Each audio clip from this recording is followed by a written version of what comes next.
We have seen wave of arrests in so many Gulf countries that included journalists. We have seen this in Kuwait. We have seen this in Bahrain. We have seen this in United Arab Emirates. We have seen also journalists being sentenced to years in jail, specifically in Bahrain. Many of these attacks go unreported because of how well orchestrated the censorship regime inside the Gulf. If journalists cannot circulate videos, if journalists cannot comment on publicly available videos and political events, this is the core job of journalism, to be able to comment and to inform the public. Geolocated, just showing American fighter jets in Kuwait. So this is the price that journalists are paying to be sent to jail for just sharing a video. There are so many cases that we weren't able at CBJ to speak about because the journalists themselves or the media outlet were afraid of going public about these cases.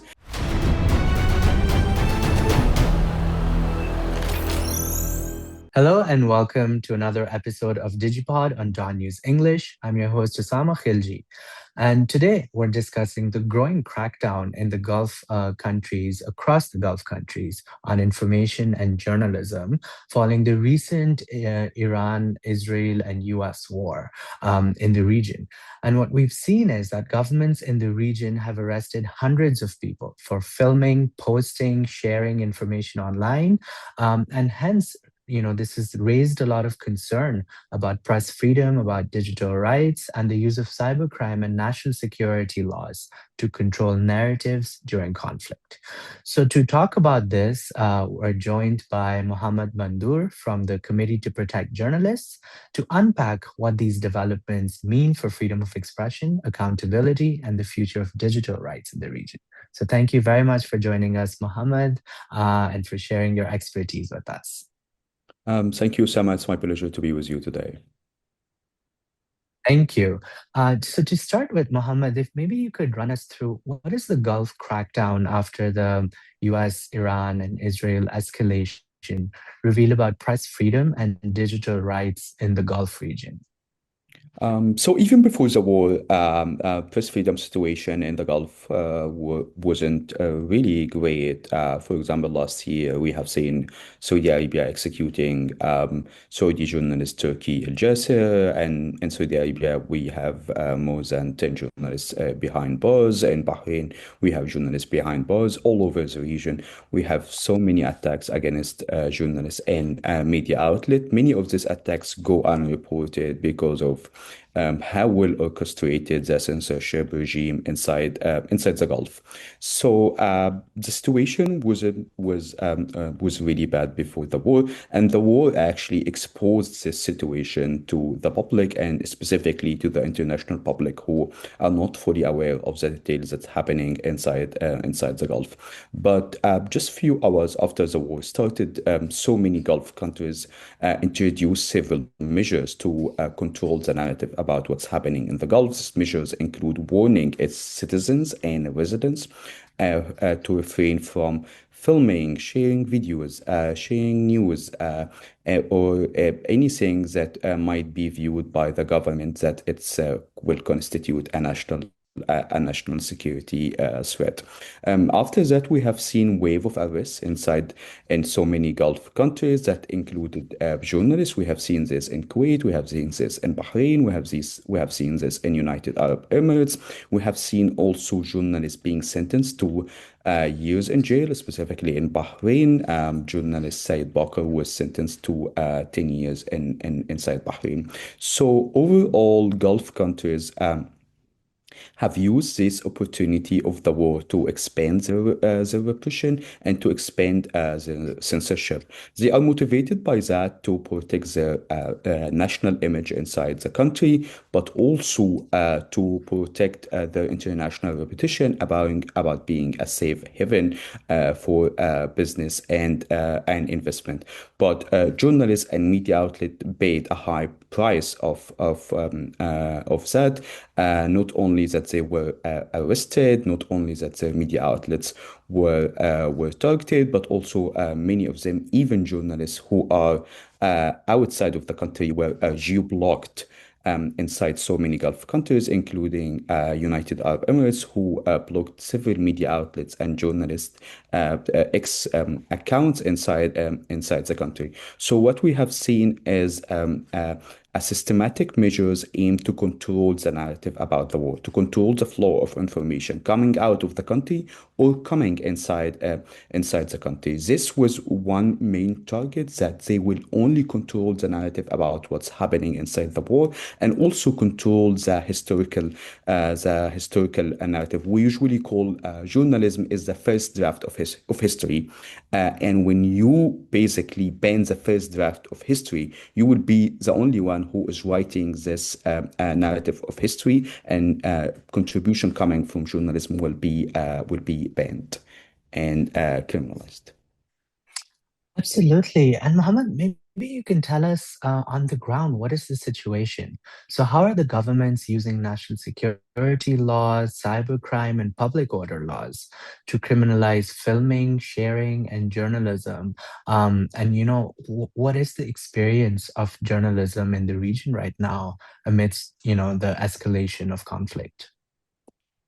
So right after the war started, we have seen many Gulf countries introducing new legislations. For example, in Kuwait, they established a new security prosecution. They established new legislation that aim to target anyone who might report or comment on anything related to the military that the judicial system there will view as undermining of the military rule inside this war. So we have seen kind of similarities inside each Gulf countries introducing almost similar measures. This similar measure kind of was try to paralyze journalism and journalists from reporting this war. If journalists cannot film videos, if journalists cannot circulate videos, if journalists cannot comment on publicly available videos and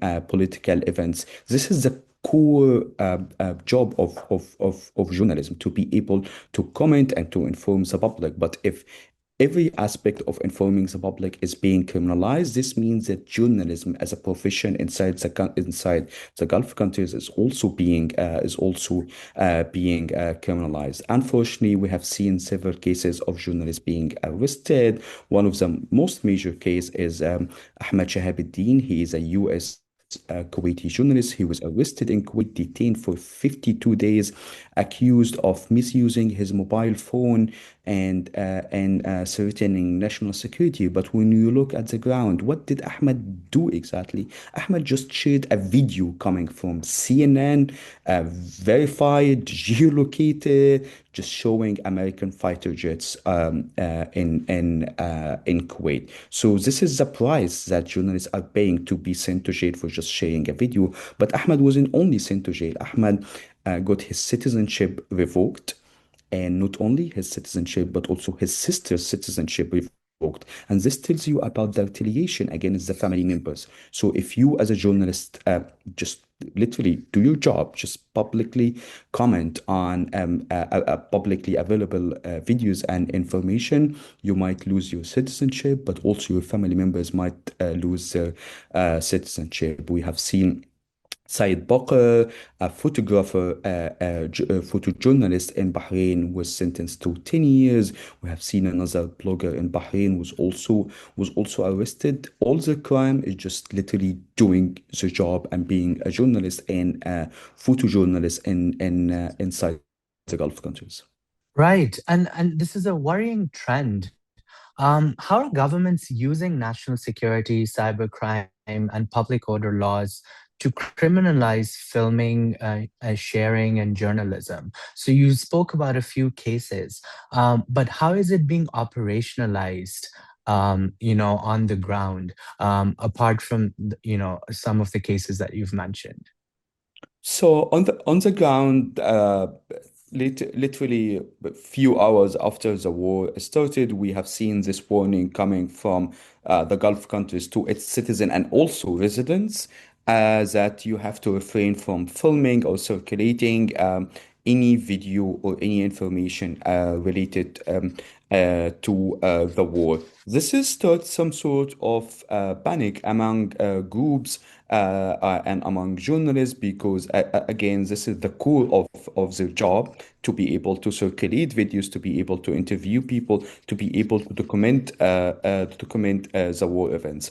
And then later we have seen many cases of arrests. Among them, journalists were arrested in Kuwait, as we talked, in Bahrain, and also journalists were arrested in United Arab Emirates. But what we have seen in this war also that so many journalists and media outlets refrained from reporting on the arrests and attacks and censorship that they are subjected to because they are afraid of further retaliation coming from the government. So it's not only what we know about attacks on journalists and media outlets in this war. It's literally the iceberg. But there are so many cases that we weren't able at CBJ to speak about because the journalists themselves or the media outlet were afraid of going public about these cases. This unfortunately undermined the idea of accountability and give the Gulf countries a green light to expand the repression. And it's a strategic tactic inside the Gulf to be able not only to attack journalists and media outlet, but also to pressure them later and scare them that if they report about this, they will receive further retaliation. And also this extend to the family members. We have seen when Ahmed Shahid, for example, when his citizenship was revoked, it wasn't only his citizenship, it was also his sister's citizenship. So it means that you are not only the target. It might, as a journalist, it might be your media outlet, it might be your family members, it might be others around you. That's why you should think not only twice, but maybe more than that before going to public and speak about the attacks that you are subjected to. We have seen also introducing of new legislation in many countries in the Gulf, including Kuwait, that for the first time it has now state security prosecution unit. It has new law that's associated with protecting armed forces inside the government and protecting the Kuwaiti army from rumors. And here we can agree or disagree. What is the definition of rumor? What is the definition of false information that usually journalists are being accused of? Even in UAE, for example, we have seen that the UAE suspended so many Twitter accounts, including Twitter accounts from a media outlet, including Al Arabiya, for example, the Saudi Arabia state-funded media outlet, including independent media outlet like Noon Post, but also several journalists who are based outside of United Arab Emirates, based in UK, based in Turkey, based in Yemen, based in so many countries. Their account were geo-blocked inside UAE. So it's if you look at that, if journalists inside the country are not able to speak and media outlet, and also journalists who are outside the countries are being blocked, this is a well orchestrated control of flow of information coming inside the country or coming outside of the country. The main purpose of this, all restrictions and attacks against media and blocking of media outlet and journalists, is to control the narrative, is to be able to control the narrative about this war, but also control for the future the historical narrative. So it's not against or it is in line with the state narrative. And so we're essentially seeing a form of collective punishment where not only the journalists but the families are also being punished, and and through an extreme measure of stripping of citizenship. And had they not held any other citizenship, they would be stateless, which is also a violation of international human rights law. But you've spoken about journalists, but we're also hearing reports of everyday citizens, tourists, migrant workers present in the Gulf region also, being policed. And in some cases, the reports suggest that they hadn't even shared the photos, but their phones were checked by police at the sites of incidents of war, and then they were arrested for simply having recorded something and not even shared it. So what consequences does this have for citizens overall in terms of freedom of expression? So as you mentioned, we have seen retaliation go beyond journalists and to the media outlet, to the family members. So what we have seen now and what we have documented when it comes to violations against freedom is literally the tip of the iceberg. But so many things, so many cases, so many attacks, unfortunately, went unreported because of people and family members and media outlets are afraid of retaliation coming from the Gulf countries. Also, in addition to what you described, this environment that journalists are operating inside, where normal citizen and even foreign citizen and migrant works are being targeted and jailed just for posting a video or having just a video on their phone. So in so many conflict, we have seen normal citizen turned into a citizen journalist, and citizen journalists in so many conflict played important role in informing the public. But in this war, we will see that even citizen journalists were targeted, scared. This information that's and news that so many foreign residents were being targeted, attacked, jailed, and even deported outside of the country. Kind of pressured everyone to remain silent, to be afraid of sharing anything, to be afraid even of liking something on the social media. And when journalists are trying to speak to the citizen about this, their experience, their sources are being afraid to talk. If you check the media reporting coming from the Gulf, you will see so many anonymous sources. This explains to you the situation on the ground, how people are afraid to talk, how people are afraid to be named inside the media, because for them, this means that they might lose their jobs, they might be deported, they might be arrested. This makes the journalism profession very, very hard because you can't speak to people inside your society. You can't get their insights. You cannot publish their insights and make it public because you yourself as a journalist is afraid of doing that, but also your sources, the people that you are supposed to talk to, are also afraid of that. So this constrained journalism to be only around the state narratives and the official statements coming from the states rather than the impact of what's happening in terms of the war and state policies and measures on the society itself, on the people. Absolutely. And Mohammed, what you're describing is, impact on press freedom and freedom of expression. So, of course, these restrictions are failing international human rights law standards, especially on legality, proportionality, and necessity. So, how do you see, the failure of these standards in the actions of these Gulf governments? So we have unfortunately seen the Gulf countries are not being able to meet the standards when it comes to legality. Most of this legislation that being weaponized against journalists actually lack the basic standards when it comes to legal language. All of them. They are using very vague language that you cannot actually tell what is a crime, what's not crime. Most of the trials are being subjected to a lot of censorship, so you cannot even report on the trials. And we have seen this with Ahmed case, for example. None of the Kuwaiti media outlets were able to report on that because there was a ban on reporting on this kind of trials. So there are Yeah, the news broke after around 50 days. exactly, because no one inside Kuwait was able actually to report on this for so many days, even as you described for over a month. This tells you that people are afraid, media outlets, they are afraid to speak and talk about what's happening inside the country. And even till now, if you try to check what the Kuwaiti media outlet reported on his case, you will find nothing almost. Because of this restriction. So this when it comes to legality. The other part is proportionality. We have seen, for example, the case of Syed Bakr. He's a Bahraini photojournalist. He just filmed a video in a civilian area of an attack on a civilian building. He was sentenced to 10 years.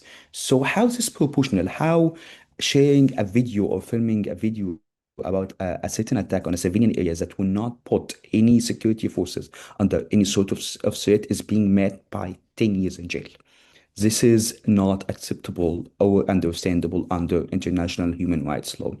The third standards when it comes to necessity, for example, when we have seen, for example, the courts in the United States establish that the government must prove that the publication will uh, uh, uh, will make a direct, immediate, and irreparable damage on security forces. That's why here it will be the only condition that you will be able to restrict media covering. So we haven't seen any media outlet causing this sort of immediate and irreparable damage to security forces inside any of the Gulf countries. But what we are afraid of that this so-called temporary measures that have been taken during this war, they will be actually they will be more than a temporary measure. They will be the norm after the war is ended. And we have seen this during the first Gulf War, when several measures were taken to restrict press freedoms during the first Gulf War in 1990. And then, as these measures and this legislation becomes a basis for the legal framework for the cybercrime law and for the penal code and for the state security laws later to target journalists and to target media outlets. So there is no guarantee that these measures that we have been seeing now will just remain temporary. It might be the norm inside the Gulf, and it will establish a new norm inside the Gulf. Yes, press freedom in the Gulf is not great, but now it's going even to, unfortunately, a terrible and very draconian situation inside the Gulf countries. Absolutely. And what reforms or international pressure, in your opinion, are needed to stop, such abuse of national security laws from being used as, to basically for blanket censorship?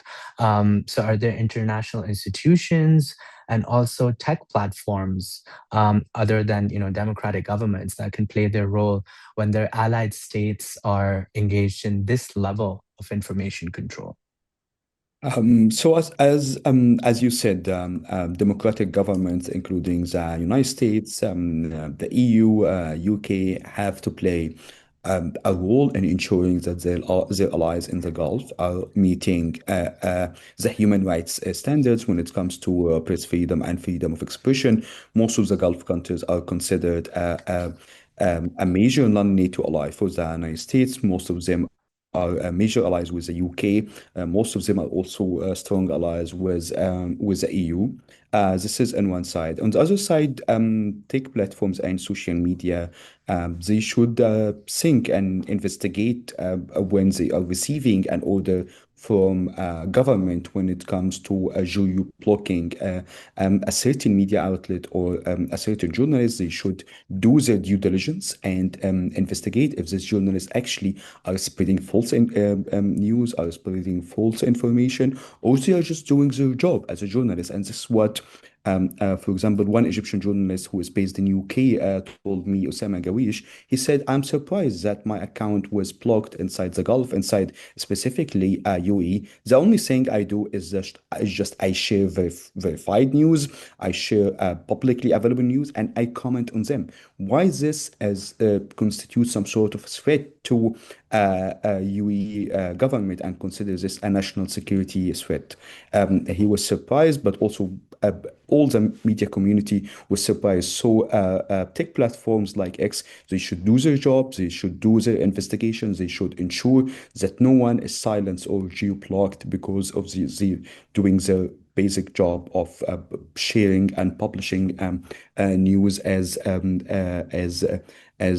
journalists. I think also the international community should give more attention to what's happening in the Gulf. Usually during war times, we are focusing on the main actors of the war, but the Gulf countries were heavily impacted, and press freedom and freedom of expression inside the Gulf was also has been heavily impacted. Therefore, a strong attention, like we saw from the UN, who put a statement about this censorship and attacks on freedom of expression Mm. inside the Gulf. More of this work should be happening. Diplomacy with the Gulf countries should be also one of the ways to make sure that no journalist is left behind bars in any of the Gulf countries. Yes, and as we see, some of the Gulf countries are also members of the Human Rights Council currently at the United Nations, and perhaps that's also another opportunity for diplomacy, where press freedom issues and freedom of expression issues can be debated to ensure that international human rights law standards that Mohammed, you outlined so well, relating to necessity, proportionality, and legality, can be followed through. And other than that, safety is also a critical issue in terms of sharing or an exchange of information. And sometimes, perhaps, if the government is not aware of some things, it may be citizens who could be using social media to make others aware. But if they have this threat of being prosecuted for it, then that safety measure or emergency mitigation measure can also be undermined.